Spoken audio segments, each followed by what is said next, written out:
Good morning students. कल मैंने आपको फर्स्ट चैप्टर के 3 क्वेश्चंस दिए थे, जिसका फर्स्ट क्वेश्चन है meaning and objective of planning. Planning क्या है? जब भी कोई भी हम गेम कराते हैं या कोई टूर्नामेंट कराते हैं, उसके लिए जो भी प्लानिंग की जाती है उसको ही प्लानिंग बोला जाता है। उसके मेन जो ऑब्जेक्टिव्स हैं, उद्देश्य हैं, वो क्या हैं? इंक्रीज द एफिशिएंसी,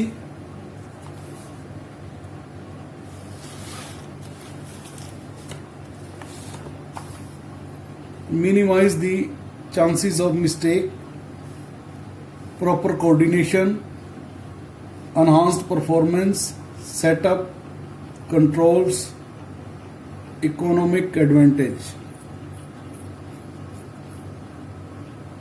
तो ये इसके बेनिफिट्स होते हैं, ये इसके ऑब्जेक्टिव्स हैं।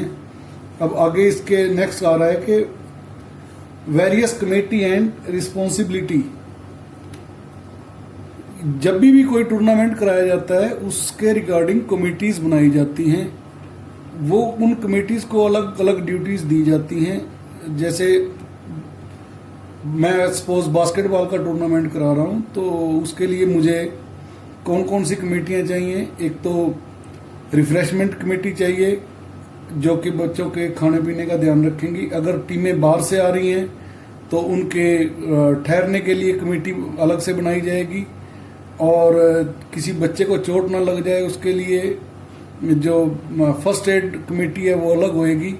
तो ये ही इसके अंदर हैं। ये आप लोग इसको एक बार देख लेंगे तो ये आपको ठीक हो जाएगा। इसमें हमारी डिसिप्लिन कमेटी आएगी, रिसेप्शन कमेटी आएगी, बोर्डिंग एंड लॉडिंग कमेटी आएगी,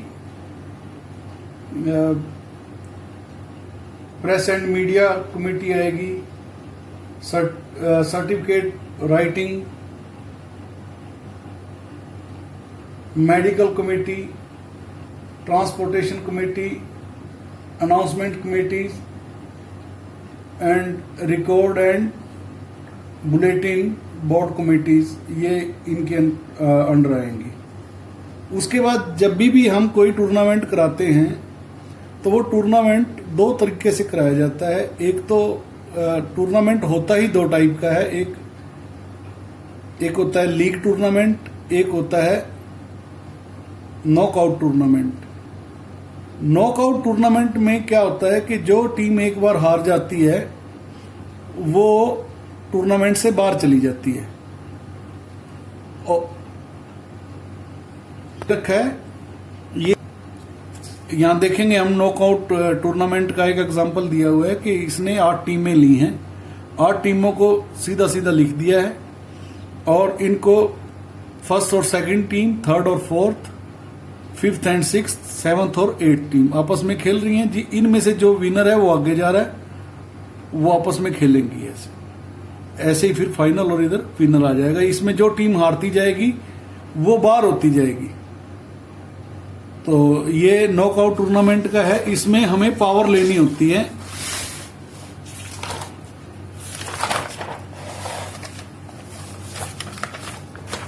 ये पावर चलती हैं 8 की, 16 की, 32 की, 64 की। यानी अगर तो टीमें 8 हैं, 16 हैं, 32 हैं, 64 हैं, तो आपको कुछ भी करने की जरूरत नहीं है। आपस में उनको मिलाओ और खिला दो। अगर मान लो सपोज टीमें 10 हैं, और आपने 1 2 3 4 5 6 7 8 9 10, और आप सोचोगे कि इनको हम ऐसे खिला दें, तो क्या होगा? अब ये इसमें से जो टीम जाएगी वो किसके साथ खेलेगी? सपोज आप कहोगे कि इनमें से जो आएगी उसके साथ खेल लेगी, तो फिर ये किसके साथ खेलेगी? तो ये बिल्कुल रॉन्ग कॉन्सेप्ट हो जाएगा। तो उसके लिए हमें क्या करना है?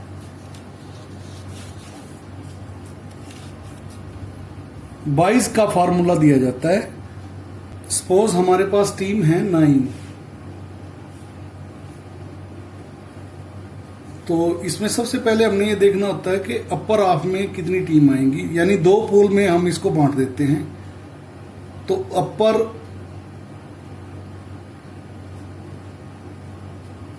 हाफ टीम्स n+1, ये फार्मूला है।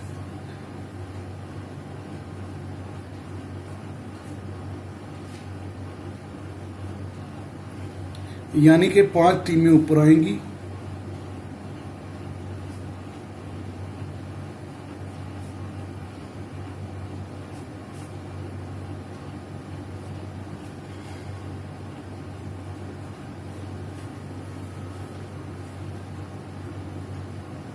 चार टीमें नीचे आएंगी। फिर आता है नंबर ऑफ बाइज।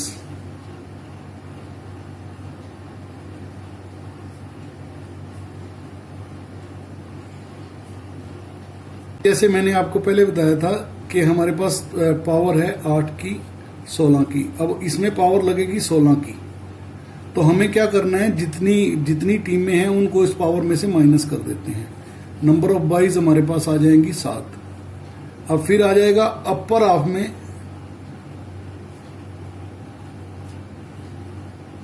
बाइज, ये आएंगी n-1/2। नंबर ऑफ बाइज कितनी है, 7।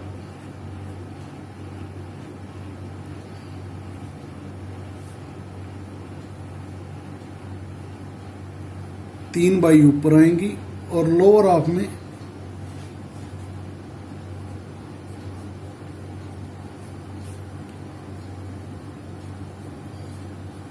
7 और 1 8, तो 4 बाई, ये 7 बाई हैं। 4 नीचे आएंगी, 3 ऊपर आएंगी। अब टीमों को अपर हाफ में 5 टीमें हैं, तो ये 1 2 3 4 5, यहाँ ये आ गया अपर हाफ। लोअर हाफ में 6 7 8 9। तो इसमें बाई देने का फॉर्मूला क्या है, सबसे पहली बाई हमेशा दी जाती है सबसे नीचे वाली टीम को, दूसरी बाई सबसे ऊपर वाली टीम को,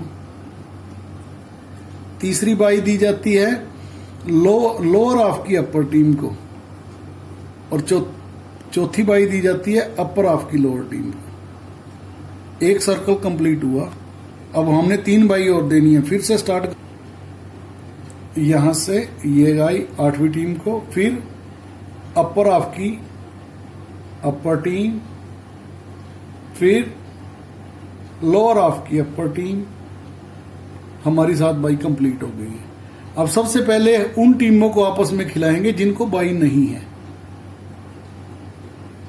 बाई एक तरह का एडवांटेज है, जो बिना खेले ही टीम जो है वो नेक्स्ट राउंड में चली जाएगी। अब देखो, ये दोनों तो आपस में खेल के इनमें जो टीम गई वो बाहर गई, और जो टीम 5वें नंबर पे उसको एक एडवांटेज है, वो सीधा इनके साथ खेलेगी। ये दोनों आपस में खेलेंगी इस तरह से। इसी तरह से आपने 11 टीमों का करके और मुझे सेंड करना है मेरे पर्सनल नंबर पे।